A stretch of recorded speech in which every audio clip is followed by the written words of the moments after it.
welcome to another Global Video Hop. For this hop, we're all going to focus on using vellum in our projects and different vellum techniques. And if you're not familiar, vellum is a translucent paper like this, and it has a waxy finish on it on both sides.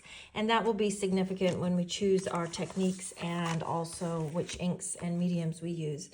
Now for our project today, I'm going to use the new Garden Meadow bundle, and I'll be using this wheelbarrow, and this one does have some really cute dies. I particularly like this little gate here, but for this project I'll just be using the die that fits around the wheelbarrow. So let's get started with our vellum. For this sample, I'm going to stamp with StazOn, and we have black StazOn, and always when I get my StazOn out, especially if I haven't used it for a little while, I always put just a little bit of ink in there. Now this is alcohol based, which means that it does dry very quickly, and that also means that the ink pad dries very quickly. So you want to ink up your image, stamp it down, and then put the lid on as soon as you are finished. I'll grab a piece of white paper so that you can see that better. Now for coloring, I'm going to flip it over to the back side, which actually doesn't look all that different. So one of the cool things about vellum is you could stamp your image and then you could turn it over and actually have the reverse image for your project. And then I'm going to color, and I'm using the Stampin' Blends. Just like the StazOn ink, these are alcohol based, which means they dry by evaporation rather than drying by absorption. Because, as I mentioned, the vellum has a waxy surface, so actually the inks don't really absorb. So for coloring purposes and stamping purposes, you'll need to use, or you'll have the most success by using an alcohol-based ink, or you can heat emboss.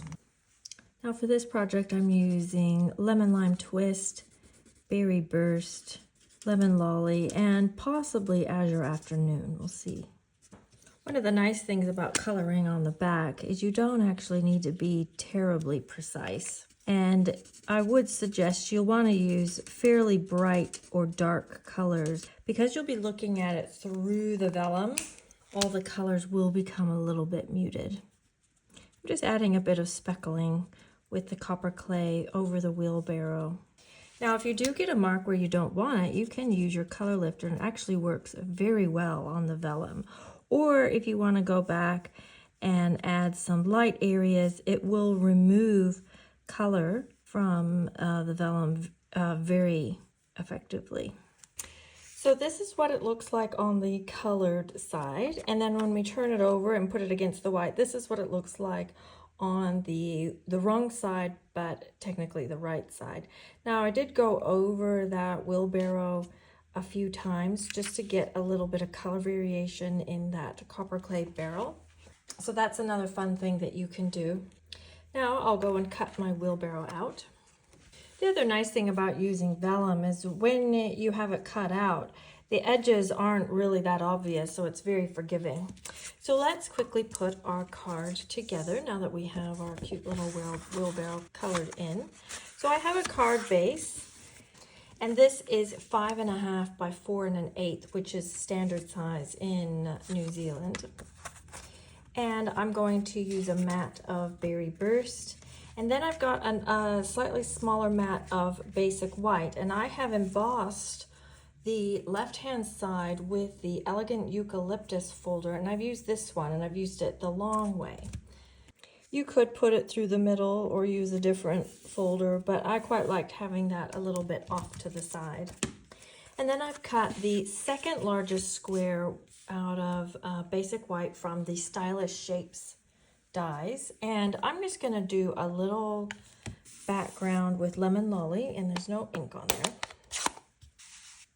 So I like to get ink on my brush and then just get quite a bit of it off onto a scrap paper. Then I've just created a soft background of Lemon Lolly. Not really the kind of thing that probably will jump out, but just adds a little something in the background. Then I'm matting that to another berry burst. Now before I put that on our card, I'm going to stamp our words, and this time I'm going to use Memento Black. You could use Stays On, but you don't really need to. I tend to just use Stays On when that's the only one that will work, just because it's a little bit harder to clean off your stamps. But if that's the only black that you have, then go ahead and use that. And then we'll put this onto our card front with dimensionals. There we go. And now we'll put our wheelbarrow onto our card. And you might be wondering how to adhere that. You could use Stampin' Seal. I'm just going to use some of these mini dimensionals and just put them in strategic spots. And they really shouldn't show all that much, especially because we have a white background.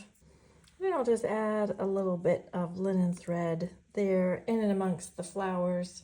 And then we just need some gems. And I think I'll use the gray gems from the Classic Matte Dots. And I'll just put them here around that hello. And there we go. This is a fun way that you can use your vellum for coloring for a very soft effect. And here's another version that I made earlier.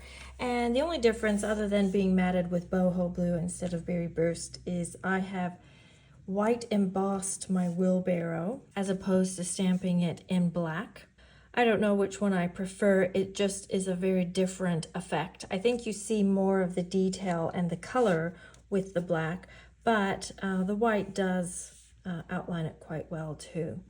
So I hope you will use your vellum for your next coloring project and use your markers on the back for a soft muted effect. Thanks so much for joining me. Please hit the subscribe button and I'll see you next video. Enjoy the rest of the hop, everyone. Bye-bye.